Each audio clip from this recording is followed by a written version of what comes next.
पाकिस्तानियों, आपने अपने अपने मुल्कों में जहाँ पे आप मौजूद हैं, आप वहाँ निकलें। 24 तारीख को आप लोगों ने बाहर निकलना है। आपने एहतजाज पाकिस्तान के लिए करना है। पूरा पाकिस्तान तैयार है। खैबर पख्तूनख्वा में तैयारियां उरूज पे हैं, लेकिन खैबर पख्तूनख्वा से भी ज्यादा मैं इस बात पे खुश हूं कि पंजाब इस बार इंशाल्लाह निकल रहा है। ओवरसीज पाकिस्तानीज को भी मैं कहूंगा कि जो जो पहुंच सकता है अपने लीडर की कॉल पर 24 नवंबर को पहुंचे। बिस्मिल्लाहिर्रहमानिर्रहीम। लाखों करोड़ों दरूद नबी अकरम सल्लल्लाहु अलैहि वसल्लम पर और उनकी आल पर। 24 नवंबर को 5 दिन रह गए हैं। पाकिस्तान तहरीक इंसाफ ने मुकम्मल तैयारी करनी शुरू कर दी है, लेकिन इस साइड से, गवर्नमेंट की साइड से कोई खास तैयारी नजर नहीं आ रही, सिवाय इसके कि आज दफा 144 इस्लामाबाद के अंदर लगा दी गई है। गवर्नमेंट इतनी खामोश क्यों है और क्यों इस सारे एहतजाज को सीरियस नहीं ले रही, एक बहुत बड़ा सवाल है जो आज के शो में हम डिस्कस भी करेंगे। और साथ ही गंडापुर साहब कल एपेक्स कमेटी के इजलास में शरीक होंगे और यह सोचा जा रहा है कि शायद गंडापुर साहब आखिरी कोशिश करें एस्टैब्लिशमेंट और इमरान खान साहब के दरमियान राब्ते के लिए। क्या यह राब्ता हो सकता है, यह भी एक इशू है जो आज के शो में डिस्कस होगा। और साथ बुशरा बीबी ने कम से कम एहतजाज के मामले में कमांड संभाल ली है और अब वो बाकायदा तमाम इजलास में शरीक भी हो रही हैं और MNAs और MPs को टाइट भी कर रही हैं कि आपने हर सूरत से इस एहतजाज में शरीक होना है और जो शरीक नहीं होगा उसको टिकट नहीं मिलेंगे। तो क्या बुशरा बीबी ड्राइविंग सीट पर बैठ चुकी हैं, ये भी एक इशू है जो आज के प्रोग्राम के अंदर डिस्कस होगा। और इसके साथ साथ क्या कोई सेकेंड ऑप्शन भी पाकिस्तान तहरीक इंसाफ के पास है, और ये जो अल जहाद के नारे लग रहे हैं, जहाद किसके खिलाफ है, ये भी इशू आज के शो में डिस्कस होगा। प्रोग्राम के पहले हिस्से में हमारे साथ तशरीफ रखते अली मोहम्मद खान साहब, और दूसरे हिस्से में क्योंकि इकॉनमी से रिलेटेड कुछ चीजें भी हैं उसमें डॉक्टर मिफ्ता इस्माइल साहब हमारे साथ होंगे। अली साहब आपका बहुत बहुत शुक्रिया। ये सर फरमाइएगा कि पहली मरतबा पाकिस्तान तहरीक इंसाफ ने अल जहाद के नारे लगाए हैं, तो ये एक बड़ा सवाल पैदा हो गया है कि जहाद आप किसके खिलाफ कर रहे हैं और इसका मकसद क्या है? बहुत शुक्रिया जोई साहब। बिस्मिल्लाहिर्रहमानिर्रहीम। अल्लाहुम्मा सल्ली अला मुहम्मद व अला आलिहि व सहाबिहि वसल्लम। बाकी तो अगर कोई पूछे तो पूछे, आपको तो नहीं जोई साहब पूछना चाहिए। जहाद का मतलब कोई क़िताल तो नहीं है, क़िताल फी सबीलिल्लाह सिर्फ। जहाद की तो बेशुमार किस्में हैं। जहाद बिल लिसान है जो आप करते हैं, यानी ज़बान से। जहाद बिल कलम है जो कलम से है, वो भी आप करते हैं, हम भी करते हैं। जहाद बिल जान है, यानी कि आप अपने नफ्स पे आप उसको नफ्सानी ख्वाहिशों से, गलत चीजों से रोकते हैं। जहाद बिल माल है जो पैसा आप दीन की मुल्क की राह में लगाते हैं। तो जहाद का मतलब है जुहद, कोशिश। तो अगर वहां नौजवानों ने नारा लगाया है तो कोशिश, इसका मतलब है कि हमें कोशिश करनी है कि अपना ये तरीक हम कामयाब करें, खान साहब को रिहा करें एक पुरअमन तरीके से। और उसके साथ लेकिन सर ये तो जहाद बिल धरना हो गया ना जी, क्योंकि ये आप एहतजाज की कॉल के लिए एक आपका इजलास हो रहा था जो आपने कॉल दी हुई 24 नवंबर की, और उसके अंदर नारे लगे हैं। ये नॉर्मल हालात के नारे नहीं है सर? नहीं, पुरअमन हमारी तहरीक है और हमेशा पुरअमन ही रही है। और आज से नहीं, 10 साल से हम, बल्कि 11 साल हो गए। 11 साल से हम एहतजाजी तहरीकों का हिस्सा हैं। हुकूमत में भी जब थे 3.5 साल, उससे पहले और उसके बाद हम एहतजाज में ही हैं। तो आप मुझे बताइए, हमसे ज्यादा ना लोग किसी ने निकाले हैं, ना हमसे ज्यादा कोई लोग पुरअमन रहे हैं। बल्कि 9 मई के बाद भी जो अगर मार पड़ी है तो हमें पड़ी है, बंदे शहीद हुए हैं तो हमारे शहीद हुए हैं। वो आपके भी वैसे हैं, सबके हैं। पाकिस्तानी है कि कोई शहीद हुआ है, मिलिट्री कोर्ट्स में गए, हमारे लोग गए हैं, कोई जख्मी हुआ है, किसी का घर टूटा है, किसी की गाड़ी तोड़ी है, किसी के बच्चे उठाए, सब कुछ जो कुछ भी हुआ हमारे साथ है। और फिर भी जो है बद से बदनाम हम बुरे हैं, हालांकि पुरअमन हमारे सियासी तरीका। ठीक है, लेकिन अली साहब इसके अंदर ना जब इस किस्म के एक्ट होते हैं तो फिर उसके ऊपर बात होती है। एक साइड पे आप ये कह रहे हैं कि कफन बांध के जाएंगे और अगर हम नहीं आएंगे वापस तो हमारे जनाजे पढ़ लेने चाहिए, और फिर ये है कि हम वापस आने के लिए नहीं जा रहे। और जब आप इस किस्म की बातें करते हैं और उसके बाद अल जहाद के नारे लगाते हैं, तो फिर ये जहाद कलम के साथ नहीं है, फिर ये जहाद जुबान के साथ नहीं है, फिर ये जहाद माल के साथ नहीं है, फिर ये जान के साथ है। नहीं, मैं नहीं समझता। देखिए, दोनों तरफ पाकिस्तानी है। अगर दूसरी तरफ कोई फोर्सेस के लोग हैं, कोई पुलिस वाला है, FC है, या कोई रेंजर है, तो वो भी तो पाकिस्तानी है। तो हम क्या, या इस तरफ अगर है, तो मैं नहीं समझता कि कोई ऐसी सूरत हाल है किसी भी मुल्क में एक पुरअमन एहतजाज करना, धरना देना या जलसा करना या एहतजाज करना अगर जमहूरियत है तो फिर हक है। अगर जमहूरियत नहीं है, फस्तायत है, फस्तायत तो वैसे है, लेकिन अगर कोई मार्शल लॉ टाइप चीज है तो उसमें तो फिर एहतजाज नहीं होता, उसमें तो जाहिर है फिर आपको भी पता है। देखिए एहतजाज आपका हक है, लेकिन जहाज जो है वो एक रियासत के अंदर है, रियासत के आर्गन्स के खिलाफ मेरा नहीं ख्याल कि उसकी कोई जस्टिफिकेशन है। नहीं, रियासत के खिलाफ तो कोई आप ना जिहाद कर सकते हैं ना कोई जिहाद होता है, लेकिन मैं आपको कहा ना कि जिहाद जिस तरफ आप सोच रहे हैं, इशारा कर रहे हैं, जो पाकिस्तान के खिलाफ लोगों ने बंदूकें उठाई, जो पाकिस्तान के खिलाफ लोगों ने जो है पुरतशद्दुद कार्रवाइयां की, लोगों ने जो इंसर्जेंसी की है पाकिस्तान में, बहुत से तंजीमें ऐसी हैं, जैसे पीपल्स पार्टी की एक अज़्ज़ुल्फ़िकार हुआ करती थी, जैसे बहुत सी और ऐसी चीजें हैं। तो एक जमाने में तो एक फोर्स बना दी थी, भुट्टो साहब ने FSF नाम के नाम पर कोई चीज बना दी थी। तो ऐसी चीजें रियासत के खिलाफ नहीं होनी चाहिए। तहरीक इंसाफ तो पुरअमन सियासी जमात है और हमने साबित किया है, सबसे ज्यादा एजुकेटेड लोग, सबसे ज्यादा एनलाइटेंड लोग, सबसे ज्यादा मीडिया सदा लोग मीडिया पे मौजूद हैं, इलेक्ट्रॉनिक मीडिया पे मौजूद हैं, पढ़े लिखे लोग हैं, कॉलेज यूनिवर्सिटी में पढ़ने वाले लोग हैं, वो अपने मुल्क से प्यार करते हैं, ठीक, मुल्क के इदारों से वो जो करते हैं। और इस जहाज से डरना नहीं चाहिए, ना रियासत को, ना गवर्नमेंट को, ना एस्टेब्लिशमेंट को, ना सिस्टम को। आप सिर्फ एक पुरअमन एहतजाज करना चाहते हैं जिसके अंदर जहाज के एलिमेंट नहीं है, और साथ ही आप कोई कफन बांध के नहीं आ रहे, और आप ये भी नहीं कह रहे कि अगर हम नहीं आएंगे तो हमारे जनाजे पढ़ लें। नहीं, वो ऐसी आप जिस तरफ आप इशारा कर रहे हैं मैं समझ रहा हूँ। अली अमीन खान की एक बात की तरफ आप इशारा कर रहे हैं, वो इस्तारा है कि हम अपनी आखिरी कोशिश करेंगे, हम कमिटमेंट का इजहार है जिस तरह हमारे उसमें होता है। बाकी ना जनाजों की इंशाल्लाह कोई नौबत आएगी, ना कफन दफन की कोई नौबत आएगी। और जब जिहाद हम करेंगे तो फिर हम सब खुद रियासत के हुक्म से करेंगे, और जिहाद हम करेंगे इंशाल्लाह हिंदुस्तान के खिलाफ करेंगे, इसराइल के खिलाफ करेंगे, उसमें आप और हम सब इकट्ठे होंगे इंशाल्लाह। ठीक, अच्छा ये फरमाइए सर, ये इस लेवल पे क्या आपका एक कम्युनिकेशन चैनल नहीं खुलना चाहिए एस्टैब्लिशमेंट के साथ या गवर्नमेंट के साथ या पार्लियामेंट के साथ, ताकि ये आपको धरनों की जरूरत ही ना पड़े, अल जहाद के नारे लगाने की जरूरत ना पड़े, और ना ही आपको एहतजाज की जरूरत पड़े? मेरे ख्याल में अगर एक न्यूक्लियर इस्लामिक स्टेट है, इसकी बहुत बड़ी अहमियत है। ठीक है, हम माशी तौर पे कमजोर जरूर होंगे और हम IMF वर्ल्ड बैंक के उसमें चुंगल में फंसे हुए हैं, लेकिन हम एक मैं समझता हूँ हम एक अहम मुल्क हैं, इस्लामी दुनिया में एक बहुत अहम मुल्क है, वैसे भी एक न्यूक्लियर स्टेट है। तो दूसरी तरफ जो है मुल्क की बहुत बड़ी सियासी जमात है, सबसे बड़ी सियासी जमात है, एशिया की दूसरी बड़ी सियासी जमात है। तो बिल्कुल कम्युनिकेशन तो होनी चाहिए। अगर कम्युनिकेशन नहीं है, कोई राब्ता नहीं है, तो वो फिर मैं समझता हूँ कि हैरानकुन बात होगी। लेकिन वो कम्युनिकेशन लेवल किस लेवल पे है, वो कम्युनिकेशन चैनल, ये अहम है।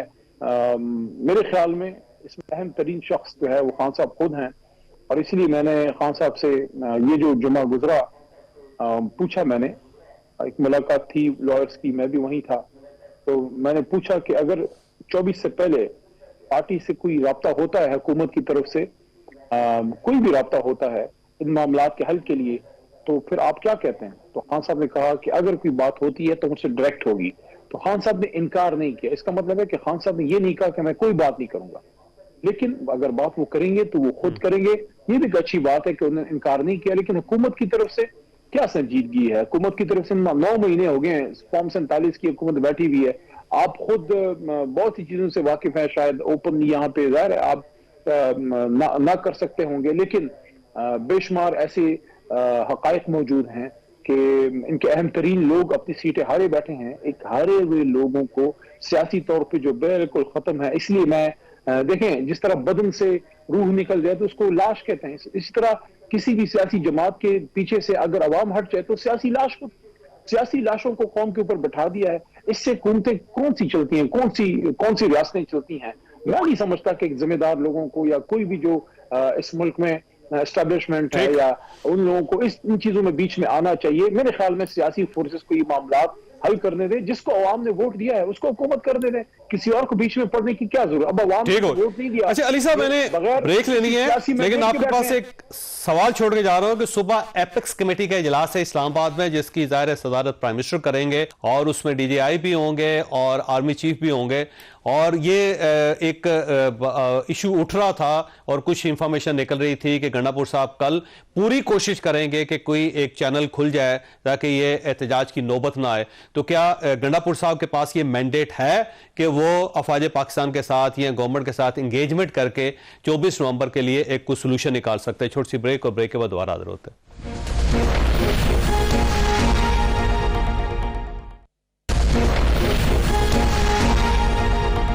प्रोग्राम में दोबारा खुशामदीद। अली साहब, ये फरमाइएगा, क्या गंडापुर साहब के पास ये इख्तियार है, पार्टी ने उनको ये इख्तियार दिया है कि वो कल एपेक्स कमेटी में गवर्नमेंट के साथ इंगेजमेंट कर सकें और खान साहब के लिए कोई चैनल खोल सकें? एपेक्स कमेटी तो सिक्योरिटी सिचुएशन के लिए होती है मेनली, तो उसमें अगर वो शिरकत ना करें तो फिर सवालिया निशान होगा। मेरे ख्याल में बतौर वजीर आला उनको शिरकत करनी चाहिए, क्योंकि उसमें मुल्क बिलखुसूस खैबर पख्तूनख्वा के हवाले से शायद कुछ चीजें सामने आए, उनका उधर होना जरूरी है। अब क्या उसके अलावा मामलात को बेहतर करने के लिए भी कोई कम्युनिकेशन हो सकती है? मुझे इंफॉर्मेशन नहीं है, लेकिन इन हालात में अगर बात ना हो तो फिर बंदा सवाल उठाएगा कि जब आप इतना करीब बैठे तो उन चीजों पर भी बात होनी चाहिए जो जिसकी वजह से मुल्क एक स्टेलमेट सिचुएशन की तरफ है। क्योंकि उनके पास रियासती ओहदा है, खान साहब बिहाफ पे वो मेन प्लेयर्स में से हैं, अली अमीन खान। मे भी वो कोई बात करे, अगर वो कोई बात होती है वहां और कोई बेहतरी की तरफ बात चलती है तो मैं तो इसको वेलकम करूंगा। अगर कोई ऐसी बात होती है जिससे इमरान खान साहब और असीरान की रिहाई हो और जिससे मैंडेट की वापसी और आईन और कानून की हुक्मरानी की तरफ ये रियासत और ये मुल्क और ये अवाम आगे जाएं, ये विन विन सिचुएशन होगी। अगर बगैर किसी डील के हो, और डील वो चीज है जो इमरान खान ने ना की है और ना करेंगे। ठीक।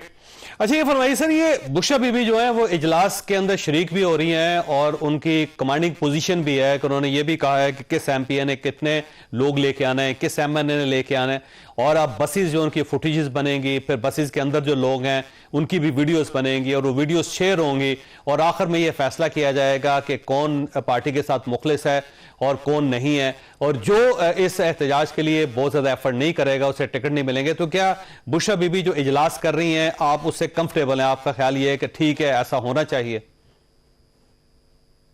जय साहब, देखिए, बुशरा बीबी का कोई सियासी रोल नहीं है, पार्टी के चेयरपर्सन नहीं है, पार्टी के बानी चेयरमैन इमरान खान है, चेयरमैन बैरिस्टर गौहर साहब हैं।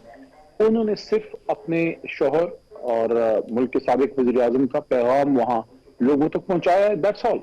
उसके अलावा पार्टी में टिकट कैसे देने हैं, पार्टी में टिकट दिए जाएंगे, किसको दिए जाएंगे, ये पार्टी के इंतजामी अमूर हैं जो इमरान खान साहब तब तक इंशाल्लाह खुद ही निकल आएंगे, वो उसको देख लेंगे।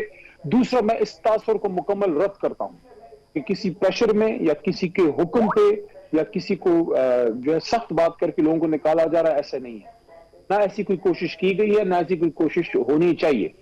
हमेशा इमरान खान साहब के लिए और तहरीक इंसाफ के लिए अवाम अपने दिल से निकलते हैं, वो वॉलंटियर्स हैं, वो अपना पैसा खुद लगाते हैं। हाँ, एमएनएज एमपीएज अपनी बसात के मुताबिक इंतजाम करते हैं, लेकिन उनके इंतजाम से ज्यादा बढ़ चढ़ के वर्कर, वोटर, सपोर्टर और कौम निकलती है। आप मुझे बताएं, ये जो ओवरसीज निकल रहे हैं, ये जो रिजल्ट से हुए हैं, ये बताइएगा कि क्या आप किसी ऐसे इजलास में शरीक हुए हैं जिसमें बुशरा बीबी ने इमरान खान साहब का कोई मैसेज कन्वे किया हो सबको? देखिए, बुशरा बीबी ने जो मैसेज इमरान खान साहब का कन्वे किया है वो 24 नवंबर की हद तक ही है। इसको जो एहतजाजी तरीक है, जो कॉन्वॉयज हैं, जो खैबर पख्तूनख्वा से कोई कॉन्वॉय आना है या लाहौर से अगर आना है या मुल्तान से आना है या इस्लामाबाद में जो लोग निकलेंगे, उसको लीड मुतल्लिका लीडरशिप करेगी। जैसे फॉर एग्जांपल खैबर पख्तूनख्वा से मेन लीड अली अमीन खान खुद करेंगे, साथ में साउथ से उनके भाई हैं फैसल अमीन खान है, वो करेंगे। वहां से मरवत साहब भी हैं, मालाकंद रीजन से शकील खान साहब है, जुनेद अकबर खान साहब हैं, सवाबी रीजन से आसद कैसर साहब हैं, इस साइड से आतिफ खान है, मैं खुद हूं, और उस साइड से उमर अयूब खान है। ये सारा केपीके का मैं थोड़ा सा नक्शा आपके सामने रखा है। बीच में पेशावर वैली से जो निकलेंगे तो अली अमीन खान, ये सारे उनको ज्वाइन करेंगे। पंजाब से हमाद अजहर साहब हैं, वहां से शेख वक्कास हैं, ओन अब्बास बप्पी साहब हैं, और हमारी लीडरशिप है, हाफिज परत साहब है, उसके अलावा कश्मीर से हमारे साबिक वज़ीर आज़म जो है नियाज़ी साहब हैं, उसके साथ साथ बलूचिस्तान से सलार काकड़ साहब हैं, दाऊद साहब हैं, बहुत सी हमारी लीडरशिप जो है वो ऐसी है कि वो इंशाल्लाह निकलेगी। तो इस बार तो मैं जो फील कर रहा हूँ वो पंजाब और कश्मीर से, इन साइड से, बलूचिस्तान से भी बहुत सा इनपुट आ जाना है, सिर्फ खैबर पख्तूनख्वा या पिंडी इस्लामाबाद नहीं है। तो इस वक्त तो जज्बा ही बहुत है, और खान साहब ने खुद ये जुम्मे को कहा था कि 8 फरवरी से उनको ज्यादा महसूस हो रहा है कि इंशाल्लाह ज्यादा जज्बा है। तो ये इस वक्त इस तरह की बातें कर देना, बुशरा बीबी ने ये कह दिया, और मरवत साहब ने, अली ने ये कह दिया, वो अली अमीन खान ये कह रहा है, अली मोहम्मद ये, नो, ये उधर से बातें आ रही हैं जो चाह रहे हैं कि कंफ्यूजन फैले और लोग शक में पड़े। मैं सबको कहना चाहता हूं किसी शक में ना पड़े, 24 को सबने निकलना है, रमन निकलना है। इमरान खान साहब ने बुशरा बीबी के जरिए क्या ये मैसेज कन्वे किया है कि एमपीएस जो है वो 5000 लोगों को लेके आएंगे, एमएनएस 10,000 लोगों को लेके आएंगे, और जो फेल हो जाएगा या गिरफ्तार हो जाएगा उसका पार्टी के अंदर कोई अमल दखल नहीं होगा, वो पार्टी से फारिग हो जाएगा? नहीं, देखिए ऐसा नहीं होता, तो ऐसे फिक्स नंबर्स नहीं होते, एक एस्टिमेटेड नंबर होता है और वो वॉलंटियरली अपने एमएनए से पूछा जाता है, एमपीएस से, कि कितने ला सकते। ये हर जमात में होता है, कोई तरीके इंसाफ में नहीं है। अमूमन फर्ज करे एक एमपीए ने कह दिया कि मैं अपने हल्के से 1500 लेके आऊंगा, 1500 नहीं होते, वो बाज़-औक़ात 500 होते हैं, बाज़-औक़ात 1500 से ज्यादा भी हो सकते हैं, डिपेंड्स अपॉन कि वो कितनी उनको कन्वेंस जो है गाड़ियां मुहैया कर सकता है। लेकिन लोग बहुत से खुद से भी जो है वो निकल आते हैं। दूसरी चीज ये है कि गिरफ्तारी की आप बात कर रहे हैं, बहुत से लोग ऐसे हैं जो गिरफ्तार हुए, तकलीफ है, उन्होंने सही हैं, कुछ अभी तक जेलों में हैं। आप लाहौर में जाके देखिए, हमारी मेन लीडरशिप अभी तक जेलों में है, बहुत सी। मैं आपके सामने मिसाल, 7 बार तो मैं गिरफ्तार हुआ, शहरियार खान अफरीदी गिरफ्तार हुए, असद कैसर साहब गिरफ्तार हुए हैं, और अब्बास बप्पी साहब, उनको उठाया गया, साथ में जुनैद अकबर, बड़ी तकलीफ। इन सर्दियों में बगैर कंबल, बगैर रजाई के उनको मालाकंड स्वाद की सर्दियों में रखा गया, लेकिन उसके बाद फिर खड़े हैं इमरान खान साहब के साथ। तो ये ऐसी बातें हैं, इंशाल्लाह सारे खान साहब के साथ मजबूत खड़े हैं, किसी प्रेशर में नहीं निकलेंगे, वो अपने दिल से निकलते हैं। इमरान खान साहब के लिए उनका दिल बोलता है तो वो निकलते हैं, और वॉलंटियर्स हैं, और वॉलंटियर्स को किसी प्रेशर की जरूरत नहीं होती। अच्छा, ये फरमाइए सर, ये इतलात है, और ये इतलात जो कंफर्म इतला है कि आतिफ खान साहब और शकील खान साहब दोनों किसी इजलास में शरीक नहीं हुए जो इस 24 नवंबर से रिलेटेड पेशावर के अंदर इजलास हो रहे हैं। तो क्या उनकी कोई रिजर्वेशंस हैं या उनकी कोई मसरूफियत है? आतिफ खान साहब और शकील खान साहब हमारे पुराने साथियों में से हैं। आतिफ खान तो मेरे से सीनियर हैं, जमात में मेरे से पहले आए, शायद शकील खान भी मेरे से सीनियर हैं। और जब इंशाल्लाह 24 नवंबर के लिए लोग निकलेंगे, मर्दान से काफिले निकलेंगे जहां से आतिफ खान का ताल्लुक है, मालाकंड स्वाद से काफिले आएंगे जहां से शकील खान का ताल्लुक है, आप उनको इंशाल्लाह फोर्थ फ्रंट पे देखेंगे। नहीं, वो सही सर, मैं उस पर एतराज नहीं कर रहा कि वो नहीं आएंगे 24 नवंबर को। मेरा सवाल यह है कि वो इजलास में शरीक क्यों नहीं हो रहे? हो सकता है उनकी कोई मसरूफियत हो सकता है हल्के में उनकी कोई एक्टिविटीज हो, सारे तो नहीं आए ना, बहुत से लोग गमियों खुशियों में थे, सियासी लोग हैं, इतवार को बहुत से लोगों की इलाकों में गमियां खुशियां होती हैं, किसी के जलसे होते हैं, किसी की मीटिंग्स होती हैं। अब अगर कोई शख्स एक मीटिंग में नहीं आया, इसका क्या मतलब है? क्या वो इसका कोई इख्तिलाफ है? बहुत से लोग नून लीग की मीटिंग में नहीं, पूरा ग्रुप है। आतिफ खान साहब के साथ 5 एमएनएज हैं, और शकील खान साहब के पास भी 5 एमपीएज हैं। तो एमपीएस का ग्रुप नहीं आ रहा और दूसरी साइड पे एमएनएस का ग्रुप नहीं आ रहा, सबकी मसरूफियत तो नहीं हो सकती ना जी? ये अच्छी बात है कि उनके साथ 5 एमएनएज हैं, इसका मतलब है कि वो पांचों के 5 जो इंशाल्लाह वो एहतजाज में निकलेंगे। देखें, इस वक्त ऐसी ही शकूक शुबात पैदा करने की हमेशा ये होता है। 3 अक्टूबर से पहले भी किया गया, जब 25 मई को इमरान खान साहब निकल रहे थे तब भी ऐसे किया गया, बल्कि कभी ये बात जो है वो कर दी जाती है कि जनाब कोई पता नहीं फॉरवर्ड ब्लॉक बन रहा है। अभी तक तो नहीं बना कोई फॉरवर्ड ब्लॉक, ये आज से नहीं, कब से बातें। एक जमाने में जहांगीर तरीन होते थे और शाह साहब होते थे, ये होता था वो शाह साहब का ग्रुप है, जहांगीर तरीन किधर है वो ग्रुप, किधर गया वो फॉरवर्ड ब्लॉक? ये ऐसी बातें हैं। एक ही ब्लॉक है, फॉरवर्ड ब्लॉक है पीटीआई में, और वो है इमरान टाइगर्स, इमरान खान का ग्रुप है, बाकी कोई ग्रुप नहीं है। अच्छा सर, अब आखिरी सवाल आपसे ये फरमाइएगा कि फाइनल कॉल है, और अगर इस फाइनल कॉल के बाद भी आपके मुतालबात नहीं माने जाते, गवर्नमेंट फारग नहीं होती, आपका मैंडेट वापस नहीं होता, 26वीं तरमीम वापस नहीं होती, इमरान खान साहब बाहर नहीं आते, तो फिर आपके पास ऑप्शन क्या है? सियासत में हमेशा दूसरा दिन होता है, और हम भरपूर कोशिश करेंगे इस हतमी फाइनल कॉल में अपने टारगेट्स अचीव करने की। 99% अल्लाह के हुक्म से इंशाल्लाह हो जाएगा। 1% अगर फर्ज करे चांस है कि नहीं होगा, तो उसके दिन अगले दिन फिर सूरज निकलेगा और हम फिर निकलेंगे। तहरीक इंसाफ जब तक इमरान खान साहब बाहर नहीं आते, इसके बाद भी एक फाइनल कॉल होगी फिर नहीं होती। फाइनल कॉल तो ये है, लेकिन उसके फाइनल कॉल के बाद भी सियासत होगी ना, तो हमने सियासत नहीं करनी क्या? हमने अपने मौके पे मजबूत रहना है। अगर कोई चीजें रह जाती हैं, जैसे इसमें असीराम की रिहाई है, फॉर एग्जाम्पल असीराम की रिहाई हो जाती है, हम आईन की हुक्मरानी जिसमें 26वीं आईनी तरमीम की वापसी है, फर्ज करें वो नहीं होती, फर्ज कर असीराम की रिहाई हो जाती है, तो फिर हम क्या करेंगे? हम कहेंगे कि इसके बाद हमने दूसरे इश्यूज पर नहीं निकलना, उस पर बात नहीं करनी। हम तब तक निकलते रहेंगे इस मुल्क के लिए, इस पाकिस्तान के लिए, जब तक इस जान में जान है, जब तक इस मुल्क को हम जिना का पाकिस्तान नहीं बनाते। और यही इमरान खान साहब का मिशन है। ठीक, अब आखिरी सवाल दोबारा आपसे कि ये फरमाइएगा कि इस बार जब आप निकलेंगे तो जब तक आपके मुतालबात पूरे नहीं होते आप इस्लामाबाद से वापस नहीं जाएंगे? इरादा तो यही है, पार्टी ने यही टारगेट दिया है कि इस बार अपने टारगेट्स अचीव किए बगैर अपने जो इश्यूज हैं, 3 बुनियादी इश्यूज हैं, असीरान की रिहाई है, मैंडेट की वापसी है, आईन और कानून की हुक्मरानी है, इन चीजों को हासिल किए बगैर वापस नहीं जाना। हाँ, अगर कोई बातचीत बीच में होती है, कोई हल निकल आता है और वो भी कोई मीनिंगफुल बात होती है, ऐसी वैसी बात नहीं। जाहिर है चूंकि बात डायरेक्ट खान साहब से होगी, अगर खान साहब मुतमईन होंगे तो वो उस पर कोई फैसला कर देंगे, नहीं है तो 24 की कॉल है, फाइनल है, सब ने इस्लामाबाद पहुंचना है इंशाल्लाह। आपको कितना ही अरसा यहां पे बैठना पड़े, अब आप बैठेंगे इस्लामाबाद? आपने लगता है हमारी कोई इधर आपने मज़ारात बनाने हैं? हमने यहाँ के अपना काम करके फिर सबने अपने अपने इलाकों में चले जाना है। जाहिर है वन डे अफेयर नहीं है, it will take some time, हो सकता है ज्यादा दिन हो। हम एक 26 दिन भी इधर बैठे रहे, अगर उससे ज्यादा दिन भी बैठे रहने की जरूरत पड़ती है तो बैठेंगे। माजी में पहली बार मुश्किल था, दूसरी बार तो आसान होता है।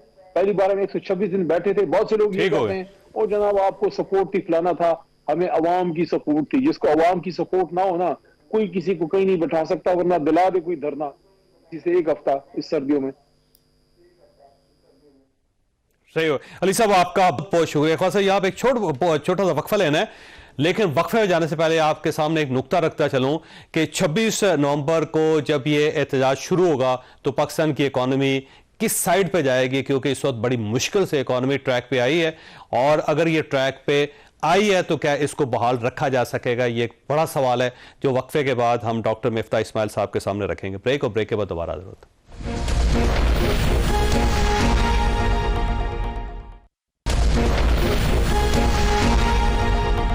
प्रोग्राम में दोबारा खुश आमदीद। हमारे साथ डॉक्टर मिफ्ता इस्माइल साहब इस वक्त मौजूद हैं। डॉक्टर साहब आपका बहुत बहुत शुक्रिया। अभी हमारे वजीर ख़जाना का ये कहना है कि जो कुछ हमने इकॉनमी में किया है उससे IMF को भी हैरान कर दिया है, और जो हमारी ग्रोथ है, जो हमारी जिस तरह हमने सस्टेन किया है इकॉनमी को, ये पूरी दुनिया अब इस पर हैरान है। तो आप ये समझते हैं कि वाकई इकॉनमी सस्टेन हो गई, और 24 नवंबर के बाद इसकी क्या पोजीशन होगी, ये भी एक सवाल है। सर देखिए,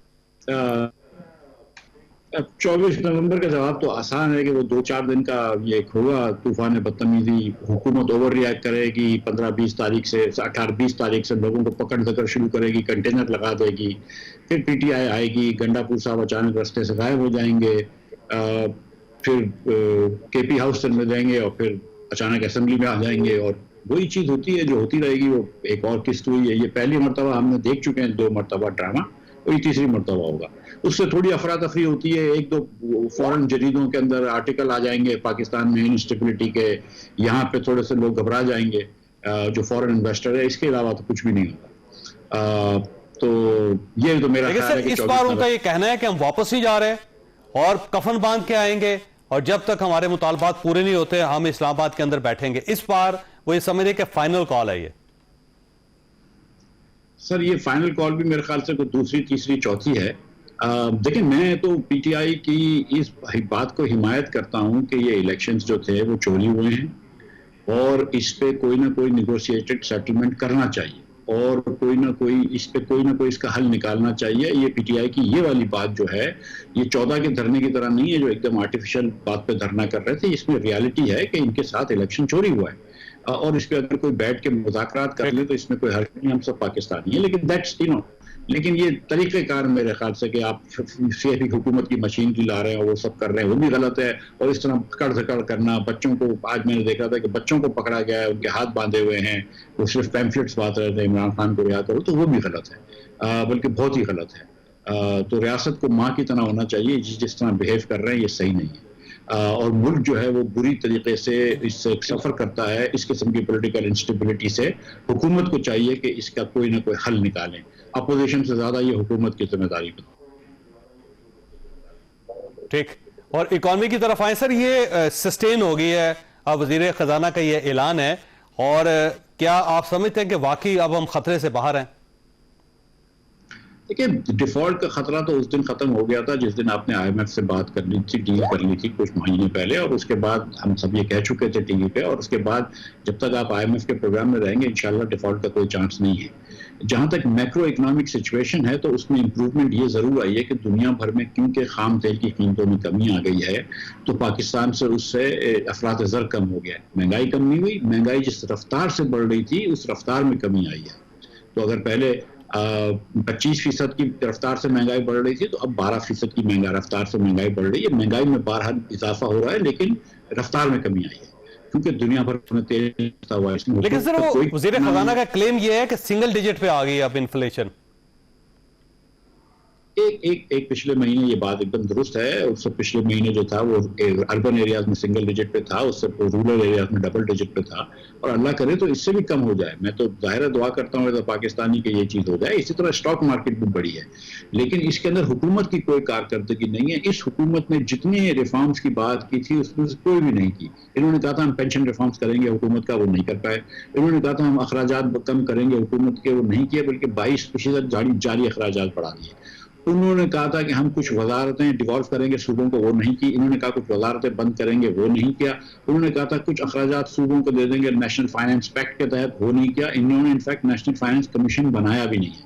इन्होंने कहा था कि हम एग्रीकल्चर टैक्स लगाएंगे, सूबों को कहेंगे, सूबों ने कहा था, कुछ भी नहीं हुआ। उस पर बातें हो रही हैं, बिल पास हुए, लेकिन ये IMF आया था लेकिन कोई काम नहीं हुआ। उन्होंने कहा जितनी बातें उन्होंने कही थी उस पर कोई एक इस्लाहात की तरफ काम नहीं गए। आज पाकिस्तान में जो टैक्स हैं, नौकरी पेशा लोगों पे 40%, बिजनेस इंडिविजुअल्स पे 50% और कंपनीज पे 60%, ये दुनिया में ज्यादातर, दुनिया में highest tax, one of the highest taxes in the world है।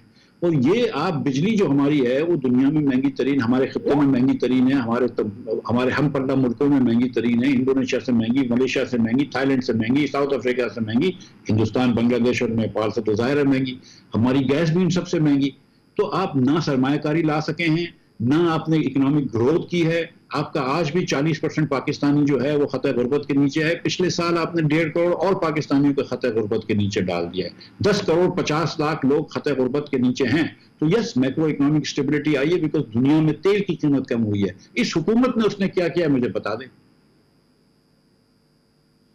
तो आप ये समझते हैं कि इकोनॉमिक, ये जो गवर्नमेंट है ये फेल्ड है, ये कामयाब, इस मॉडल को नहीं कहा जा सकता, इस मॉडल को या इस गवर्नमेंट को? ये चौधरी साहब, ये नहीं है कि ये पाकिस्तान को अमीर मुल्क है और हम एक्सपेक्ट कर रहे थे कि ये हुकूमत आके और 4 चांद लगा देगी, लेकिन इस हुकूमत ने तो कोई भी बेहतरी नहीं लेके आए ना।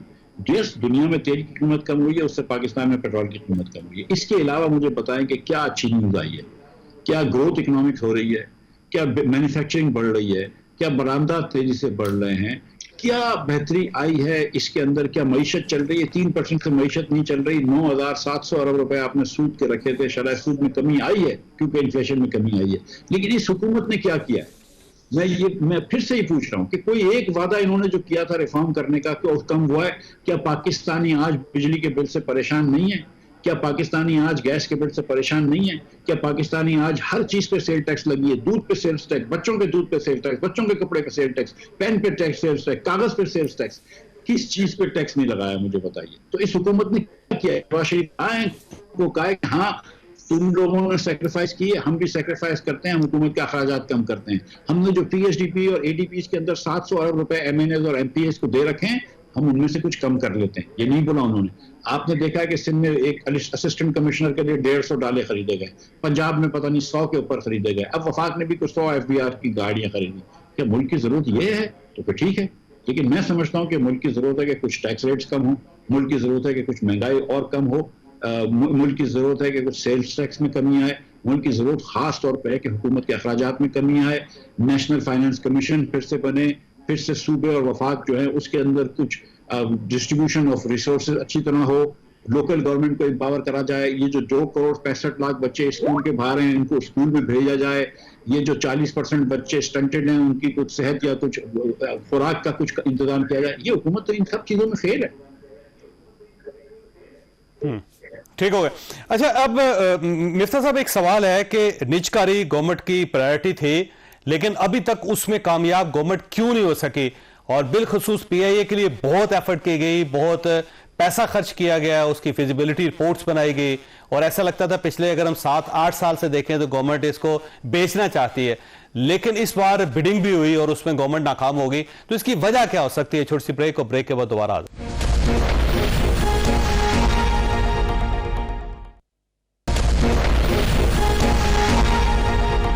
प्रोग्राम में दोबारा खुशामदीद। डॉक्टर साहब, ये फरमाइएगा सर, ये निजकारी में क्यों फेल हो रही है गवर्नमेंट, और PIA को क्यों नहीं बेच पा रही? अब दोबारा बिड होगी इसकी। सर, सच्ची बात यह है कि ना वज़ीर आज़म साहब का और ना इसाक डार साहब का, जो प्राइवेटाइजेशन कमेटी के चेयरमैन है, उनका कभी इरादा था ये चीज प्राइवेटाइज करने का। कोई इरादा नहीं था। ठीक है, वजह क्या? आपने जो सर वजह क्या? देखें, इनकी देखिए अपना अपना पॉइंट ऑफ व्यू होता है। मेरा पॉइंट ऑफ व्यू है कि चीजों को निचकारी कर दें, एक पॉइंट ऑफ व्यू है। किसी लोगों का पॉइंट ऑफ व्यू होता है कि नहीं, हर चीज को स्टेट के अंदर रखें, स्टेटिस्ट हो जाए। कोई सोशलिस्ट होते हैं, कोई स्टेटिस्ट होते हैं कि हर चीज को स्टेट को बड़ा करा जाए। कोई लोग कहते हैं कि स्टेट को छोटा करा जाए। अपनी अपनी सोच है, इसमें कोई बुरी और अच्छी बात नहीं है, अलग सोच है।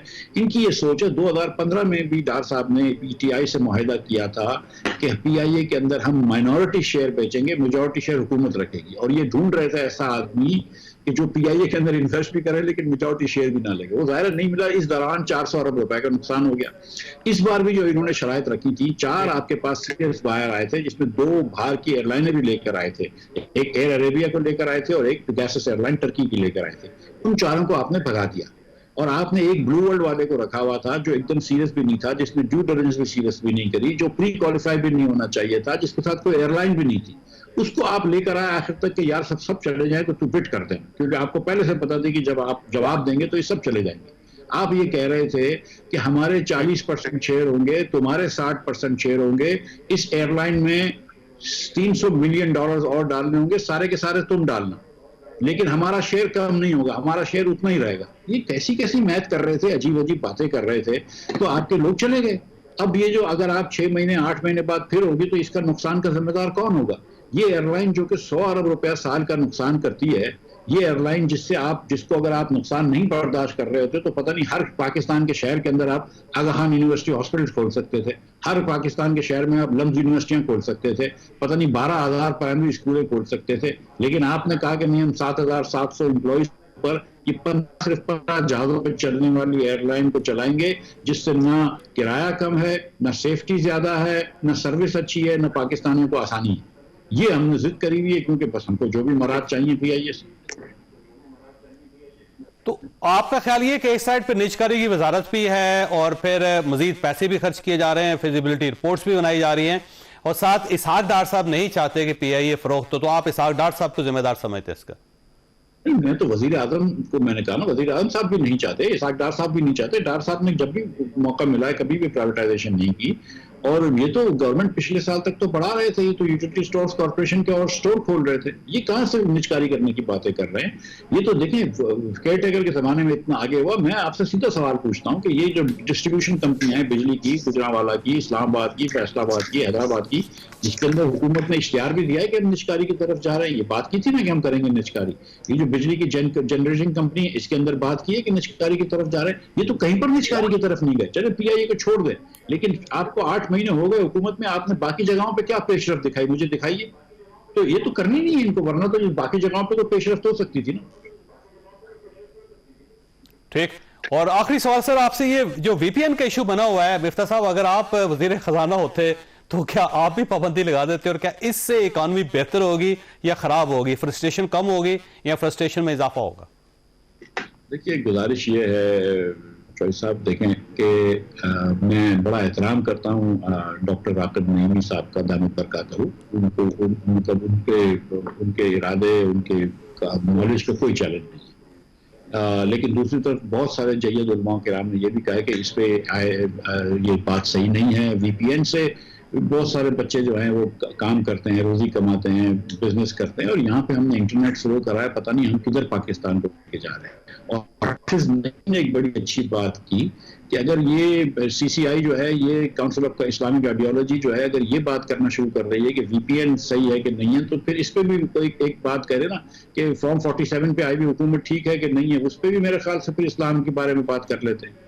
तो फिर मेरा नहीं ख्याल है कि इस्लाम को हमको इन आपस की सियासी चीज़ों के अंदर लाना चाहिए। तो हमारा सबका मजहब है, सबको अल्लाह साहब के सामने इस्लाम को अलग रहने, सियासत हम करते रहेंगे। तो आपका ख्याल ये है कि VPN हलाल है, हराम नहीं है? मैं मेरी बात सुने, मैं इस्तेमाल करता हूँ VPN, बिल्कुल करता हूँ, और इस पर ट्वीट करता हूँ, शहबाज शरीफ साहब के ट्वीट पढ़ता हूँ, अता तारा साहब के ट्वीट पढ़ता हूँ, दीगर लोगों के ट्वीट पढ़ता हूँ, और मैं इस्तेमाल करता रहूँगा। और अभी एक तो इलीगल तो नहीं है, इलीगल कर रहे हैं, अगर हुकूमत इलीगल कर देगी तो ठीक है।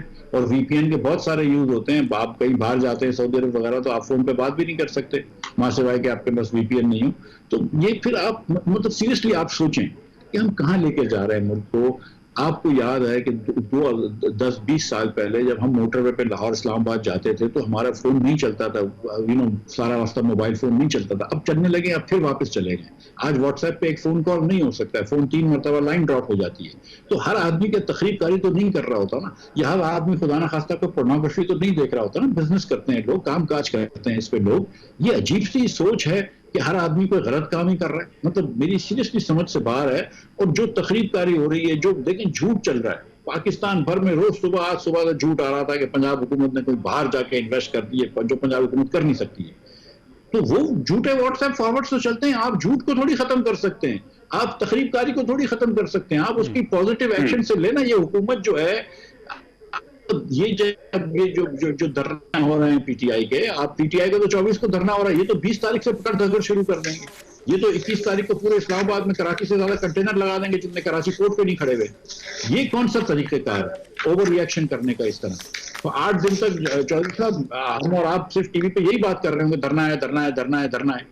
तो दुनिया भर में हमारी बात होगी कि यार ये पाकिस्तान में क्या हो रहा है, कैपिटल से जो है लोग आ नहीं सकते। तो हुकूमत भी ओवर रिएक्ट करती है, वो लोग भी ये कर रहे हैं, इसका कोई हल नहीं निकाल रहे। इसका बैठ के हल निकालना चाहिए।